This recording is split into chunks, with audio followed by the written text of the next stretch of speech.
Hello, this is Mlimani Discussion Forum once again. My name is Esther Lieru. Joining me today is the children's rights activist, and we are going to talk about the protection of children's rights in the digital environment.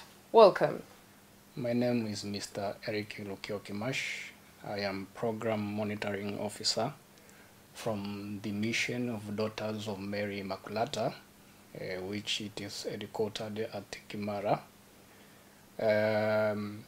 The Daughters of Mary Immaculata, this is a Catholic congregation, okay, which it is overseen by the Catholic nuns. When I'm talking about nuns, I mean sisters and fathers. Okay, they are originally come from India. Okay, and it was established since 1994.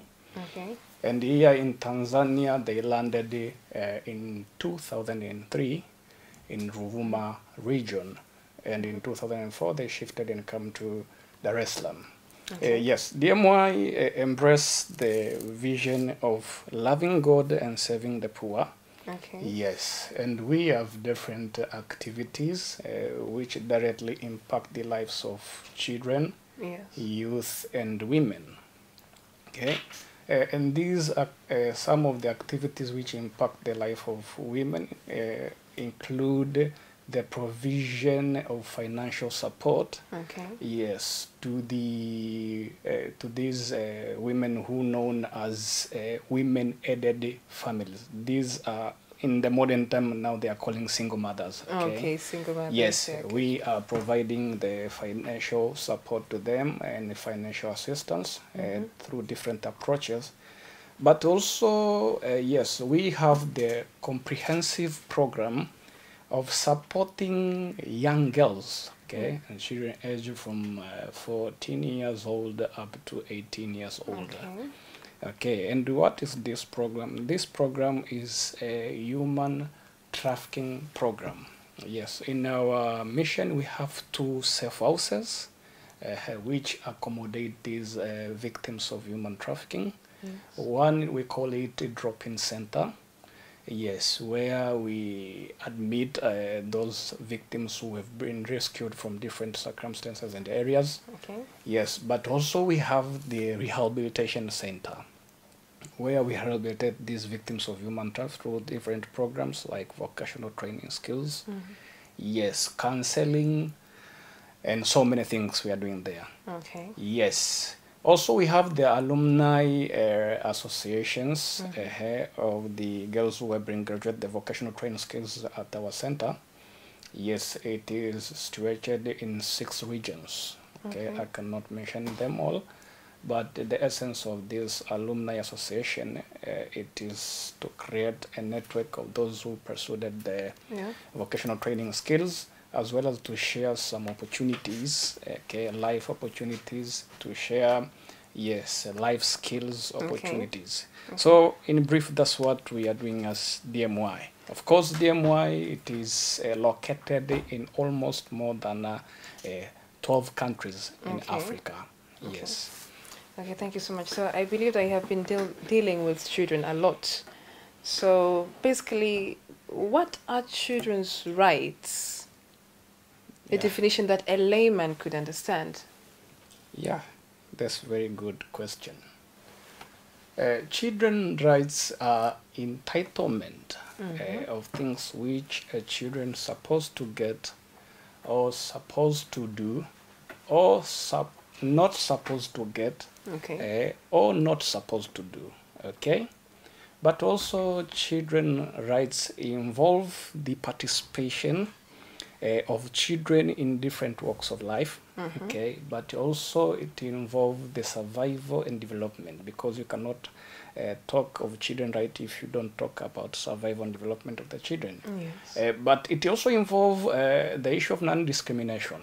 Okay, but the other thing it involves is the best interest of the child. Yes. Okay, why am I touching these 4 principles of children right? Because until now there is no agreeable definition of what is a children, who is a children, and of course there is agreeable definition of who is a children, but what is a children right? Okay, so basically, who is a child then? Yeah, Yeah. it is precisely clear according to CRC, the International Convention on the Rights of the Child, Yes. okay, African Charter on the Rights and Welfare of the Child. Yes. Yes, the Child Rights Act, our Child Rights Act, Yes. yes, of 2009, define the children as any person who is under the age of 18 Under years. the age of 18. 18 Anybody years old. above that, I mean, below that, is a child. Is a child, yes. So that's the brief meaning and brief explanation of who is a child, Okay. of a child, and what is the children's rights. What is the children's rights? Yes. Okay, so could you mention for me some of the children's rights? I do understand that you said there is no agreeable definition, but I think that you can mention for me some of them. And there are a lot of children's rights. Okay. Yes. One of the children's rights is right to education. Yes, right to Yes, education. all the statutes and the international instrument have provided for that, but also right to play. Yes. Yes, okay. Right to participation. That's one of the right. Okay, right of nationality. The right of Yes, nationality, okay. yes. Right to name of the parents. That's one of the rights. Yes. Also, right of receiving good health. That's one of the right of freedom of expression. Right to privacy or privacy. That's one of the right. Okay, right to freedom of association too. This is one among the child rights. But right to receive information. Yeah. That's one of the child rights. Okay, Yes. that's really good. You have talked about all those rights. Now, do you think that in Tanzania specifically, those rights are clearly observed? Because children, as you might say, they do not have the consent at some point to do some things. That means they have guardians or parents to consent to some of the things that they want to do. Do you think these rights are clearly observed by these guardians, parents, the society? Yeah. Or how far? To what extent? Yes. When you ask to what extent, Yes. now I can talk from the national level. Of course, the government has tried its level best to ensure the welfare and the safety of the children. Yes. We were talking about these rights of the children, but these rights are not the male rights. These are statutory rights. Yes. Okay, we have legal instruments which cover these rights, and the solemn purpose of these instruments is to protect these rights of the child. Okay, that's one of the extent which the government has taken. But also there are stakeholders, of which in the child context we call them the youth bearers. Okay. Okay, the youth bearers have been in forefront. Okay, of make sure that these children rights are realized. When I talk about these youth bearers or stakeholders, I'm talking of some of the institutions, Yes. some of non-governmental organizations, like NGOs. what we are doing now. Okay, Yes. we have been in forefront to make sure that all the children are realized these fundamental rights. Okay, but also now I see there is that yes, activeness within the parents now and the guardians. Now they have been wake up from the sleepness of a long period of time. So at some point they were asleep. Yeah, they were asleep. Okay, now they've been woke up, and now they are keen to know much about what's child rights, because I think it's based on what they've been facing in the recent time. Okay, Yes. so these are extent now we see. But coming to your question, if they are really observed, I can say now, if I was rating it, I could rate it like 40. 40% now we are trying to observe, but 60% we are not yet there. Okay, that's the real honest opinion from me. Okay, but maybe with God's grace, our children will realize their rights as time goes on. Because people are working hard to make sure that these rights are realized. Right? Realized, yes. Okay, so we are in the digital era, and children are currently using electronic devices such as phones, computers. Can you see the future of these children currently, and how this digital era will actually affect them if not used wisely or positively? Yeah. Now maybe I can explain this question in one or the other way. Yes. First of all, yes, technology is something very good. Yes, we cannot deny that. I think that is undeniable. Yes, it has changed a lot of things, as we can see now. Okay, but also we can testimonize of what's going on now. For instance, we have the new innovations, okay, of helping the transformation of educational system. For instance, last time I had this syllabi. They've launched the new program of education. It's a digital program, and all the children can get access, okay, of learning through that platform. Okay, but these all are the efforts, okay, to make sure that our educational system, it copes with the transformation of the technology. But what I see now concerning the effects of the digital environment in the lives of the children. Yeah, it really directly connected with parenting models of the families, and these parenting models are rooted from the cultural practices. Okay, some of the parents, or most of the African parents, they don't believe on these technology issues. Okay.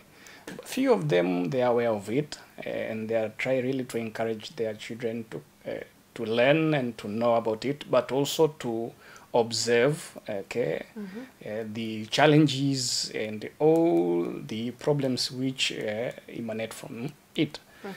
But most of them, they are not aware of it, and therefore they don't know the consequences of it, and therefore they've left a room for their children to access the internet connections, to access the internet platforms, without make a strict follow-up and strict observations. Okay? And our children and their children, they've come to find themselves in a situation where they have got been abused, in a situation where they've got already been distracted.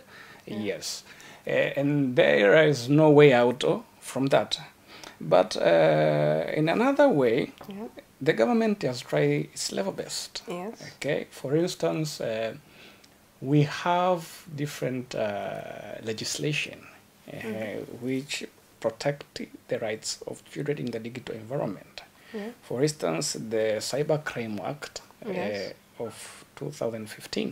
Cybercrime 2015. Yes, it is one of the piece of legislation which protect the rights of the children. Section 13. Prohibit the sharing and publishing of child pornography. Okay, as well as Section 16 prohibit the same. And for that reason, when you quote publishing the child pornography, you can be sentenced to jail for the period not than 7 years, not more than 7 years, or fine of 55 million. Why is that punishment so heavy? Okay, it is to discipline the behaviors of the users of the internet. It is to protect the child in the digital environment. Okay, another thing, it is online content regulation. You are aware of it. You are in the media sphere, you are aware of it. The online content regulations, Regulation 18, it has provided about child protection in the digital environment. environment. Okay. Okay, that's one of the initiatives. Okay, but also yes, also when you go to the Child Act of 2009, it does not precisely provide about it, but it has generally talk about responsibility of the parents toward ensuring that the child are safe in any environment. So when we are talking any environment, now we include the digital environment. Yes, the digital environment is included. But that statutory responsibility have been forsaken by the parents because of the ignorance of what is technology, the importance of technology, the challenges of technology, the effect of technology. So they are just parenting their children based on the cultural experiences and left the children in the vulnerable environment. That's the challenge. Okay, so you've talked about the parenting style, but what can you say about the Tanzanian parenting style? I do believe there are different types of parenting styles, but generally we must have that common trait that most parents have. What do you think about the parenting style in this digital era currently? Yeah. Parenting style in the digital era now, in relation to the parents of Tanzania, I can say many parents in Tanzania, according to my observation, many parents in Tanzania, they are democratic parents. Okay. And why they're democratic parents? Because now we are in generation of modern parents. Okay, parents who have been born and find themselves having the access of Twitter, Instagram, Facebook, and other digital platforms. Getting opinions from different parts of the world, from different people. Yes, parents who have been exposed in artificial world, I can say that. They are very busy communicating with people who they don't know. They are very busy engaging with the things which they don't have any real profitable interest. They forget to take care of their children. Now the children also, they imitating, they learning the same way as what their parents do. So now you can find in the family where the children is very busy with the mobile phone. The parents are very busy in the mobile phone, and no one is taking control of what the children is accessing the phone. The children are very free to access anything. Now there are so many different video clips are sent, shared in the digital platforms, in the media. You can see how children now they are reacting toward the changes of technology. Okay, they are misusing it, but it's not their fault. The fault's on the parents. Why? Because they've neglect to strictly parent, to strictly control their children in everything, not only in the digital environment, in everything. Now the children are becoming worse in terms of their behavior. That's the so the Tanzanian parents, most of them, yes, they've neglected the old ways of parenting and nurturing the children. Now they've been turned in the modern ways, thinking that the Europeans, Americans, they are doing the same. But in the real sense, they're not doing as we do. I think they just see that from the movies and then they copy. But in reality, they do not really do that because those are just movies, right? Yes, correctly. They are copying what's going on in the movies, thinking that's the real life. But that's not real life. For instance, another thing, our fellows Europeans and Americans, they are stricting in the parenting of their children. Okay, you can find even in our gadgets. Okay, even if you access Google, Gmail, there are so many options concerning the access of children and adults. And there is parental control even in Gmail. When you go to the YouTube, the same applies. It asks you the question, how old are you? So that once you are registering in the YouTube, it asks you the question. If you put the age below 18, it comes with different options. You know the reason why? They are just protecting their children. But okay, let's say for example, a young kid who's 14 years old, okay, holds the phone and then goes to maybe Google or YouTube, and then he or she is asked, right? And has to give an answer over there if either maybe he or she is 14 or above 14, 15, or maybe above 18. I think it's very easy to lie. Yeah. Yeah. Now it's very easy to lie. You know, these internet connections are different, the way they've been programming. Okay, I've evidenced that what you are saying now. Yes, sometimes you can even lie that you are 18 years old. Yeah. Then they can say if you're 18 years old, you have to put some codes. Yes. Okay, to prove that you are above 18 years old. Yes. But also you can be able to manipulate the system by lying it. But to our fellows, it's not that way. Okay, why? First of all, you have to understand it is not about accessing the internet first. It is about educating the children about the internet, about the technology, about its advantage and its disadvantage. Then after, allow him or her to access the internet while he or she having the knowledge of what it is internet. So he or she will be able to know I am using the internet, but my limits are this. I cannot do more than that. I cannot do what has not been told to do.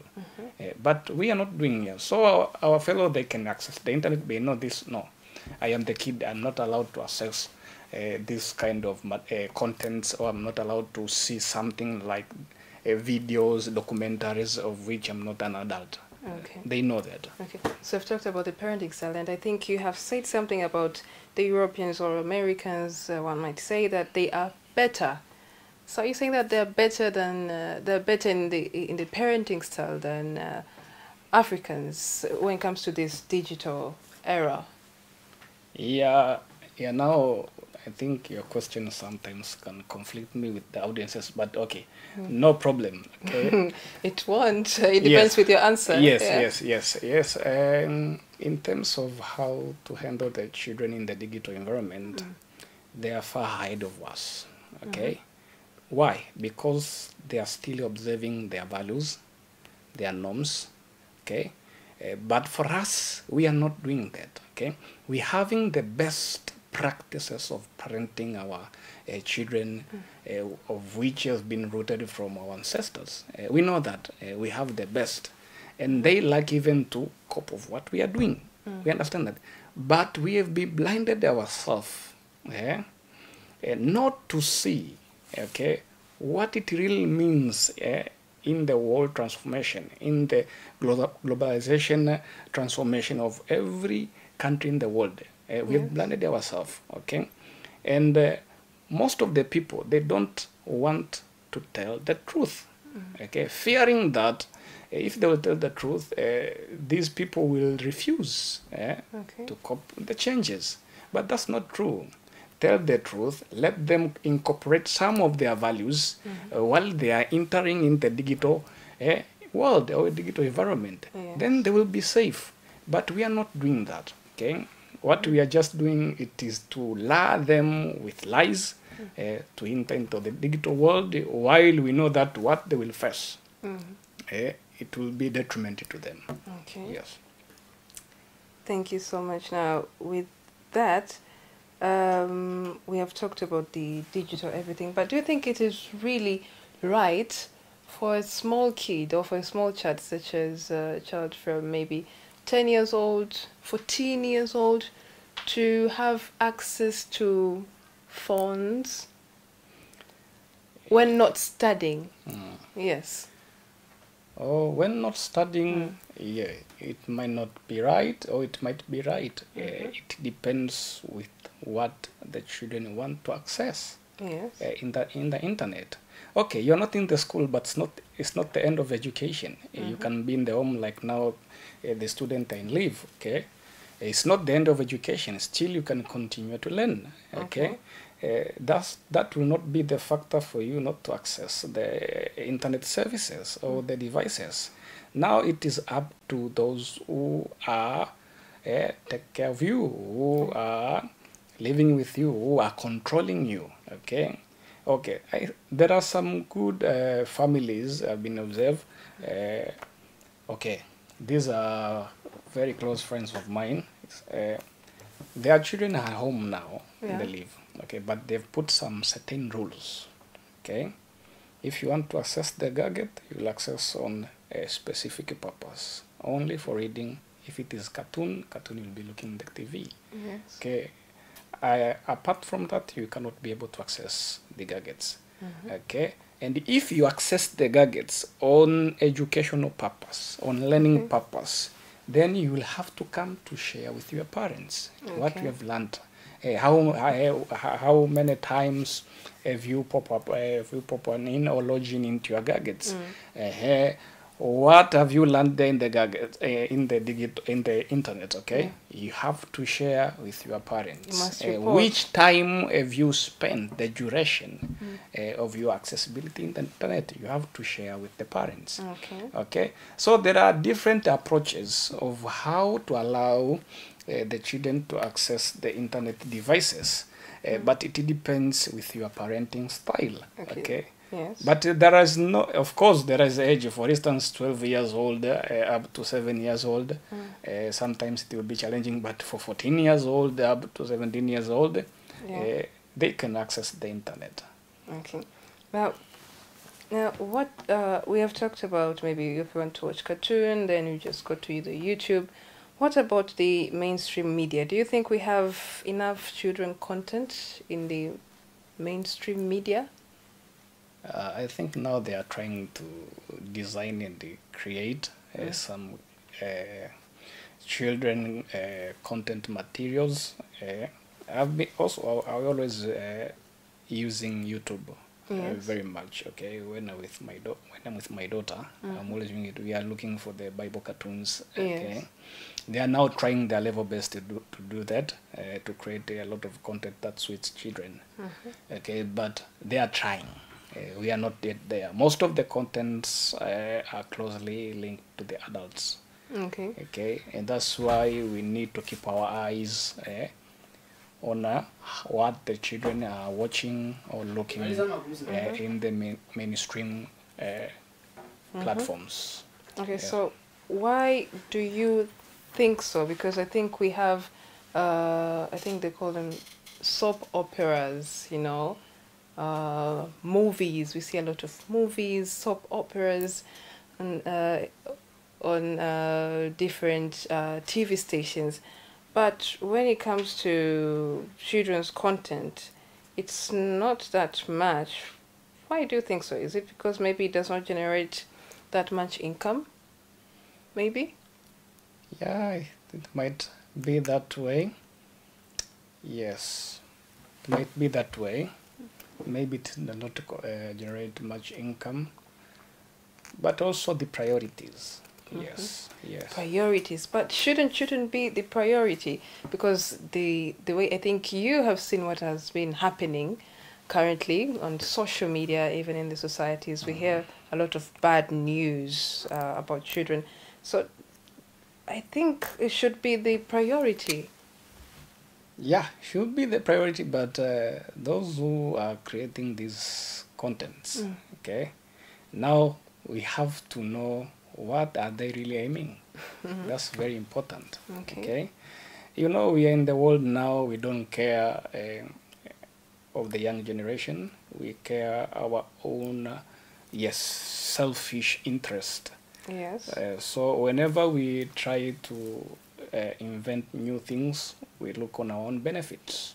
And that's why there is one principle I told you in the start of our discussion called the best interest.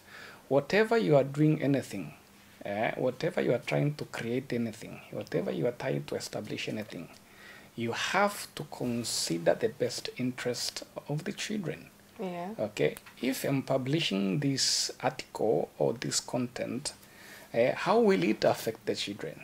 Okay. Yes. But now we are not doing that. We don't care if they will be affected or they will not be affected. It doesn't matter. It doesn't matter. It will be up to those who are watching. Okay. It doesn't matter. So that's the serious problem and challenge we're having now. Okay. Now I've talked about all that. Now, how can we actually overcome these type of challenges that you have previously mentioned? Yeah, that's a very good question. There are several ways of overcoming this challenge. Yes, first of all, is to share knowledge Yes.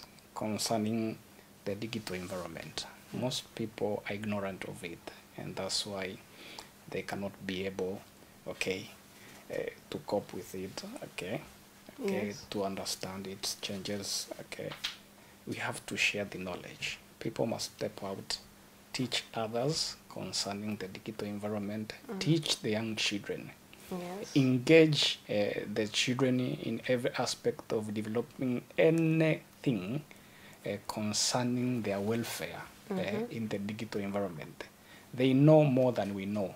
And if you engage them, if they closely participate, you can get good things which suit them. And Yeah. we can abstain from all these problems which are existing and emerging in everyday life. Okay, but also still we really need now reforms. I can say reforms. Now we have a good piece of legislation. I congratulate the government for that. But now we need reforms on how to accommodate the provisions which can not only restrict the ill contents in the digital platforms or in the medias whatsoever, but also which can restrict the parents on how to access the internet materials. For instance, the parent can, because now, for instance, in Africa, now I see these trends, we are free in downloading anything. Yeah, we're very free, not restricted. Yes, we are free in downloading anything. A parent can download anything in the phone, whether it's good or bad, and still can left the phone with the children. Yeah. Okay, so maybe they can see how to restrict this free accessibility of online materials. But also maybe we can have some guidelines on how the parents should control their children while accessing the digital environments. Okay. Also, maybe this online content regulation must be improved also to accommodate the elements and components of the parents. Okay. It will be very good. I think when we will do that, I believe we can start to see some changes. Okay. You talked earlier about, okay, last question. Yeah. You talked earlier about trafficking. I believe children, the ones that are being trafficked a lot are children. So do you think that this digital era has played a very big part in child trafficking? That's very good. It's like you and in my mind. Okay. Yes. Yes. Human trafficking, yeah, this is an organized crime. Okay. And according to the statistic and data from international institution like UNODC, human trafficking is the third crime in the world to generate profit. Okay. Preceded by the it brings so much money. Yeah, preceded by the selling of and drugs. Okay, so these human trafficking perpetrators, they're having money, they're having resources, a lot of resources. Yes. Okay, but also they are aligning and moving with the transformation of technology. Now, how... Means that they're advancing their skills. Yeah, they are advancing their skills, okay? Yeah. So how technology can be used, of course, to recruit, that's the proper term in human trafficking context, how technology can be used to recruit. Now, many of our children are in digital environment. Okay, they have access in YouTube, they have access in Facebook, in Twitter, Instagram. They have access in these live chats. They have access in these live spaces. Okay, so the perpetrators of human trafficking, they can access the accounts of the children and Yes. whoever they want. Yes. They are very capable of decrypting any account and internet connection. They can manipulate, they can lure the children. So they are more of hackers. Yes, they are more of hackers. They can lure the children, they can manipulate the children, they can deceive the children with false promises. Yeah. And the children can be in a position of accepting and enter into the traps of the perpetrators. Okay. Yes, men, of course, apart from the children, even some of the women have been recruited and transported to abroad, like the country like Nepal and Pakistan, through websites, through Facebook. And one of them, I remember even one of the influencer in the social media posted about her story. He was recruited through Facebook. Okay. So she met someone there. She was deceived by that someone there with formal promises. Yes. And then she was taken, yes, to Pakistan. Okay, so if we will not protect our children in the digital environment, there is high possibility that they can be the victims of human trafficking. And as we speak, they are potential victims of human trafficking. Because they're vulnerable, they're Yeah. fragile, they Yeah, do not know a lot. Yeah, they don't know a lot. And that is an advantage which the perpetrators of human trafficking, they are profiting from. Okay. So, for instance, in our organization, we have been trying our level best to educate and enlighten our beneficiaries, the survivors of trafficking, on how to be careful while accessing the internet, internet platform, internet connections, so that they cannot fall in the same cycles of being re-trafficked with the perpetrators of human trafficking. Okay. But also, it is not that much in all areas that now they are realizing that technology is one of the way that they can recruit, yes, potential victims and victims of human trafficking.